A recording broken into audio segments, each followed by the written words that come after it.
আপনার এত বড় সাহস! আপনি আমার গ্রামের মধ্যে ঢুকে সেখানে সীমানা তৈরি করছেন নতুন করে। গ্রামের সবাই ভালো করেই জানে আগে আমাদের গ্রামের সীমানা আরো বড় ছিল। আপনারা সেটা জোর করে দখল করেছেন। এখন আমরা আমাদেরটা বুঝে নিতে চাই। বললি হয়ে গেল নাকি? বাপ দাদারা সীমানা বড় করেছে, তারা অবশ্যই জানতো কোনটি ঠিক কোনটি ভুল। তখন তো কিছু হয়নি, আপনি এখন এসেছেন কেন? বাপ দাদার আমলে যেটা বুঝে নিতে পারেননি সেটা এখন আমি বুঝে নেব। কৃষ্ণপুর গ্রামের সকলে এখানে আছে। আপনি যদি জোর করে আমাদের গ্রামে ঢুকে সীমানা বৃদ্ধি করেন, কৃষ্ণপুর গ্রামের কেউ বসে থাকবে না, রক্তের বন্যা বয়ে যাবে। এখানে শুধু কৃষ্ণপুরের লোক নেই, পলাশপুরের লোকও আছে, কিন্তু রক্ত নিয়ে খেলতে চাইলে আমরাও খেলতে প্রস্তুত। দেখি কার কত জোর। মুখ সামলে কথা বল হরি, এমন মার মারবো বাপ দাদার নাম ভুলে যাবি। বারবার বলছি নিতাই বাবু, বাড়াবাড়ি করবেন না, রক্তের বন্যা বয়ে যাবে। ঠিক আছে, আমরা তো আর রক্ত খেকো নই। চলো সবাই পরে দেখা যাবে, চলো। কিন্তু বাবু, কোনো কিন্তু নয়, সবাইকে নিয়ে চলো। আমি চাই না আমার গ্রামের মানুষ রক্ত ঝরাক। কিরে হরি, তুই তো আমার সাথে কোনো ধরনের কথা বলিস না দেখছি। মুখ গোমড়া করে বসে আছিস কেন? কি হয়েছে তোর? আপনার জন্য আজকে আমাদের পলাশপুর গ্রামের নাক কাটা গেল। ওই কৃষ্ণপুর গ্রামের কাছে লজ্জায় মরে যাচ্ছি আমি। ও আচ্ছা, এজন্যই তুই রেগে আছিস, তাই না? অবশ্যই, এটা রেগে থাকবারই কথা। গ্রামবাসী সবাই আপনার উপর ক্ষেপে আছে। আপনি পালিয়ে এসেছেন, সবাই এটা বলে। তোরও কি মনে হয় আমি পালিয়ে আসবার মানুষ? আমার তো এতদিন সেটা মনে হতো না। আজকে আপনি যে কাজ করেছেন, তারপর আর মনে না হওয়ার কিছু আছে বলে তো মনে হয় না। সব সময় জোর দিয়ে কাজ হয় না, মাঝে মধ্যে বুদ্ধি দিয়ে কাজ করতে হয়। আপনি ঠিক বাবু কি বলতে চাচ্ছেন আমি বুঝতে পারছি না, একটু বুঝিয়ে বলুন। আমরা যদি ঝগড়া ঝামেলা করতাম, আমাদের লোকের ক্ষতি হতো। আমি বুদ্ধি দিয়ে কাজ করি। তুই আজকে রাত্রে একটি কাজ করবি। কি কাজ করতে হবে বলুন বাবু। গ্রামের আরো দুজনকে সাথে নিবি। রাতের বেলায় পাশের গ্রামে গিয়ে বাঁধ কেটে দিয়ে আসবি। জোয়ারের পানিতে ওদের সমস্ত গ্রাম ভেসে যাবে। তারপর মজা বুঝতে পারবে আমাদের সাথে লাগবার পরিণতি। বাবু, আপনি তো একটা ভালো বুদ্ধি করেছেন। আপনার মাথায় এত বুদ্ধি! সব সময় জোর খাটিয়ে হয় না, বুঝলি তো এবার?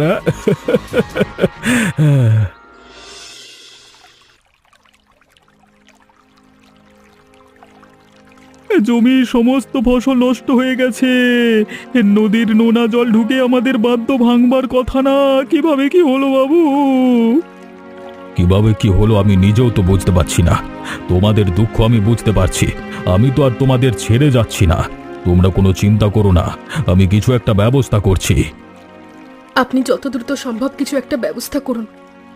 তোমরা সবাই এখন যাও, একটু সাবধানে থাকবে।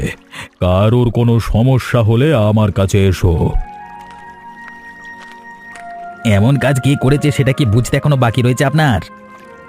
এমন কাজ কে করতে পারে সেটা বুঝতে আমার বাকি নেই, সবটাই বুঝতে পারছি আমি।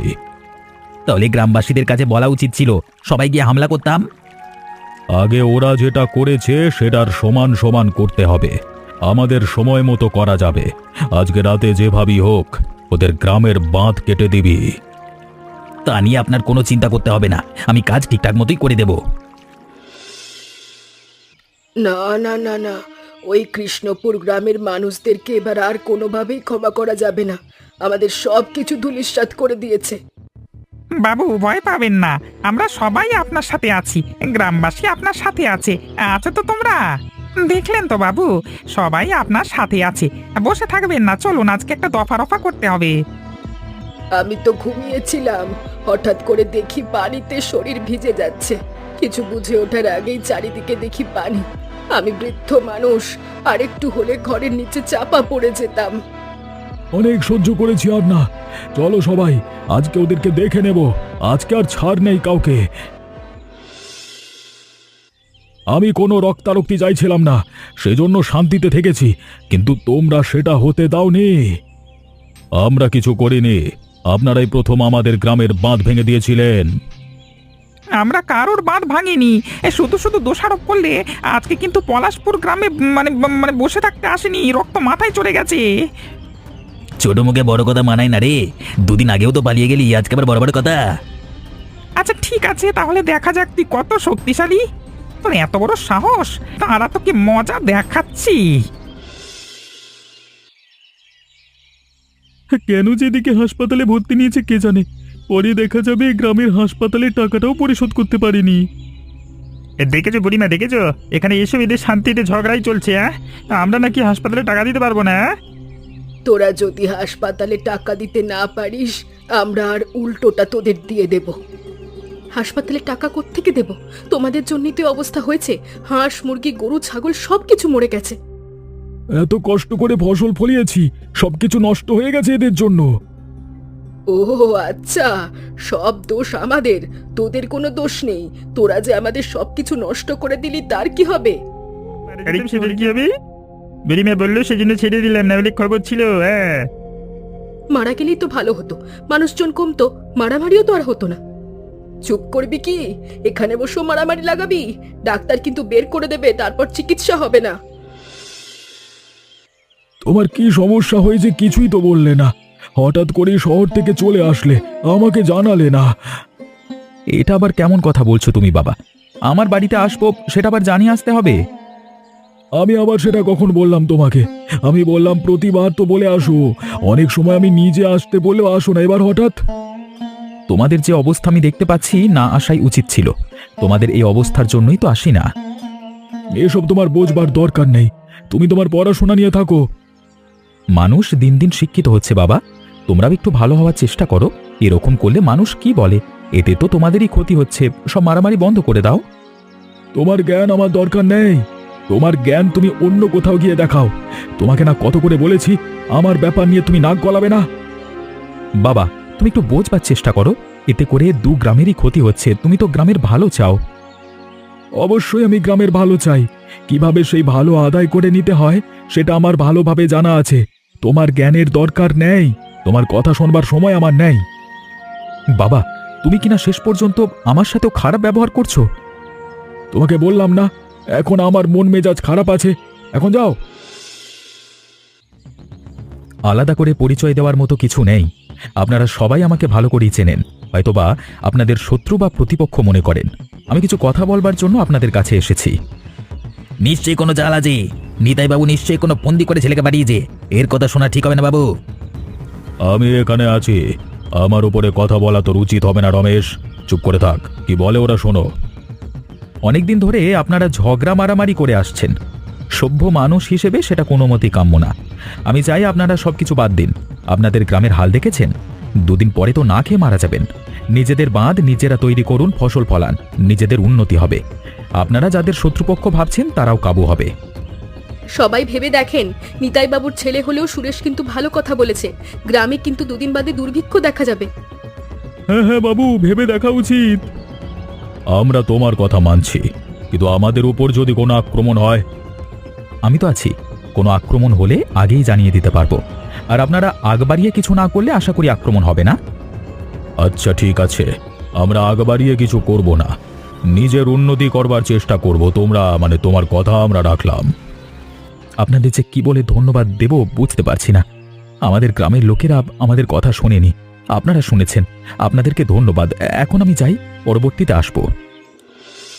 কোনো অনিয়ম করা চলবে না, ভালোভাবে বাঁধটি নির্মাণ করতে হবে, যেন জোয়ারের জলে ভেসে না যায়।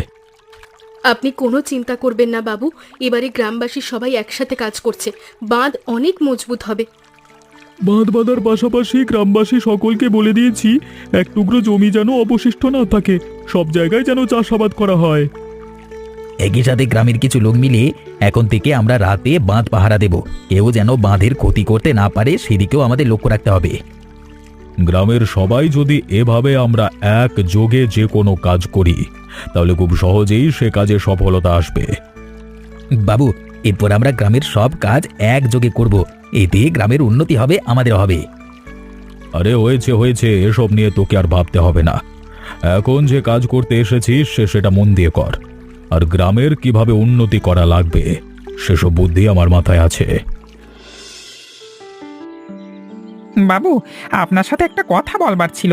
আপনি যদি কিছু না মনে করতেন তাহলে নির্ভয়ে বলতাম। আমার সাথে কথা বলতে কবে থেকে আবার তুই ভয় পাচ্ছিস রে?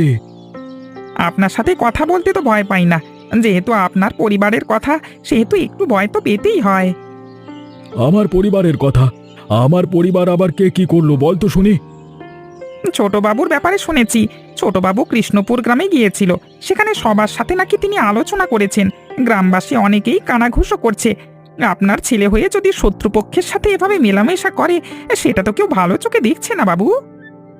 যা বলছিস তুই জেনে শুনে বলছিস তো?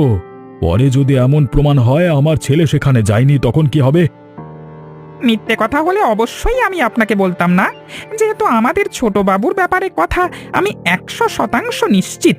আপনি যদি ছোটবাবুর সাথে কথা বলেন তাহলেই সবটা পরিষ্কার হতে পারবেন। এত দূর লেখাপড়া করিয়েছি, বড় করেছি, পড়ালেখা শিখে সে এখন আমাদেরই শত্রুর সাথে চলাফেরা করছে। বুঝতেই তো পারছেন, গ্রামের মানুষজন ব্যাপারটা ভালোভাবে নিচ্ছে না। এরকম চলতে থাকলে মানুষ কিন্তু আপনাকে আর গণ্যমান মানে মান্যগণ্য করবে না। আমি এক্ষুনি গিয়ে এসব কথা ওকে জিজ্ঞেস করতে চাই। এসব ব্যাপারে আমার সন্তান হলেও কোনো ছাড় দেওয়া যাবে না। সুরেশ, সুরেশ, কোথায় আছিস? ঘর থেকে বেরিয়ে আয়, তোর সাথে এক্ষুনি আমার জরুরি কথা আছে। তাড়াতাড়ি বেরিয়ে আয় বলছি। বাবু, আপনার শরীর তেমন একটা ভালো না, এত জোরে চেঁচামেচি করবেন না। আর ছোটবাবুর সাথেও একটু শান্তভাবে কথা বলুন। তুই আমাকে জ্ঞান দিতে আসিস না, চুপ করে থাক। সুরেশ, তাড়াতাড়ি আয়, ডাকছি, শুনতে পাচ্ছিস না? কি হয়েছে বাবা? তুমি এত উত্তেজিত কেন? এভাবে আমাকে ডাকছো কেন? কি হয়েছে আমাকে বলো। কি হয়েছে তুমি বুঝতে পারছো না? তোমাকে এত পড়াশোনা করিয়েছি, তুমি আমার শত্রুপক্ষের সাথে যোগদান করেছো। তোমার জন্য গ্রামের লোক আমাকে ছি ছি করছে। আমি ভেবেছিলাম তুমি গ্রামের কাজে আসবে, এখন তো দেখছি গ্রামের চরম শত্রু তুমি। এ তুমি কি বলছো বাবা? আমি এমন কোনো কাজ করিনি যার দ্বারা তুমি অপমানিত হবে। তুমি করেছো নাকি করনি সেটা এখনই প্রমাণ হবে। তুমি কি কৃষ্ণপুর গ্রামে গিয়েছিলে? তাদের সাথে বৈঠক করেছো? হ্যাঁ বাবা, আমি তোমাকে তো বোঝানোর চেষ্টা করেছি, তুমি আমার কথা বোঝোনি। আমি সেখানেও গিয়েছিলাম তাদেরকে বোঝানোর জন্য। তার মানে লোকজন যে কথা বলছে সে কথাই সত্যি? তোমার এত বড় অধঃপতন! তুমি এক্ষুনি শহরে চলে যাও, আর যদি থাকতে চাও ভুলে ওই কৃষ্ণপুর গ্রামে যাবে না, আমি বলে দিলাম। কিন্তু বাবা, আমি কোনো কিন্তু শুনতে চাই না। আমার কথার যদি কোনো বরখেলাপ হয়েছে তাহলে তোমাকে গ্রাম ছাড়তে বাধ্য করব আমি। বাবু, আমাদেরকে বাঁচান। এভাবে চলতে থাকলে তো আমরা না খেয়ে মরবো। আমাদের অবস্থা আপনি দেখেছেন। গ্রামবাসী সবার একই অবস্থা, পুরো পলাশপুর গ্রামে দুর্ভিক্ষ লেগে গেছে। অনেক গ্রাম ছেড়ে চলে যেতে চাইছে, কেউ কেউ হয়তো চলেও গেছে। হঠাৎ করে এমন কেন হলো বলো তো? মানুষজন চলে যেতে চাইছে কেন? কি হয়েছে এটা? কি হয়েছে কি সেটা আপনি বুঝতে পারছেন না? আপনি কিভাবে বুঝবেন? আপনার তো অভাব অনটন নাই। আপনি তো গ্রামের মোড়ল, আপনার তো ভালোভাবেই দিন কাটছে। না খেয়ে মরছি আমরা, সে ব্যাপারে আপনার খোঁজ নেই? এরা যা বলছে একদম সত্যি কথা বলছে। আমার অবস্থাই খারাপ বাবু, ছেলে বউ নিয়ে না খেয়ে মরছি। ওইদিকে কৃষ্ণপুর গ্রামে যথেষ্ট ফসল হয়েছে, টাকা দিয়েও কেউ সেই ফসল কিনতে পারছে না, কারণ পলাশপুর গ্রামের কারোর কাছে তারা বিক্রি করবে না। তখন আমি আপনাদের সবাইকে বলেছিলাম, আপনারা আমার কোনো ধরনের কথা শোনেননি, এমনকি আমার বাবাও শোনেনি। সুরেশ বাবা, তুমি এখন আমাদের বাঁচাও। আমাদের গ্রামে তো দুর্ভিক্ষ পড়েছে। আমি এখন আপনাদের বাঁচাতে কেন যাব? আরে তখন তো আপনারা কেউ আমার কথা শোনেননি, তাই না? ঠিক আছে, আমি তাদের সাথে কথা বলে নিই, তারপর আপনাদের জানাবো। সুরেশ না হয়ে অন্য কেউ হলে আমরা কোনো ধরনের কথা শুনতে রাজি হতাম না। শুধু সুরেশ বলেছে বলে আমরা তোমাদের সাথে কথা বলতে এসেছি। কি কথা আছে বলো? আমি বলছিলাম কি, তোমার মুখ থেকে কিছু শুনতে চাই না, যাদের প্রয়োজন তাদের মুখ থেকে শুনতে চাই। আমরা অনেক বড় ভুল করে ফেলেছি, অনেক অন্যায় অত্যাচার করেছি তোমাদের উপরে। তোমরা আমাদের গ্রামের সবাইকে ক্ষমা করে দাও। আমাদের গ্রাম দুর্ভিক্ষে পড়েছে, মানুষজন খাবারের অভাবে না খেয়ে মরছে। তোমাদের গ্রামে ভালো ফসল হয়েছে, সবাইকে তোমরা সাহায্য করো, এটাই চাই। এটাই শুনতে চেয়েছিলাম। একই সাথে আমাদের গ্রামের সকল বাসিন্দাও আপনাদের কাছে ক্ষমা প্রার্থী। আপনারা যেমন ভুল করেছেন আমরাও তেমন করেছি, প্রতিশোধ নিতে চেয়েছি, কিন্তু আপনাদের গ্রামের ছেলে, আপনাদের ছেলে সুরেশ আমাদের চোখ খুলে দিয়েছে।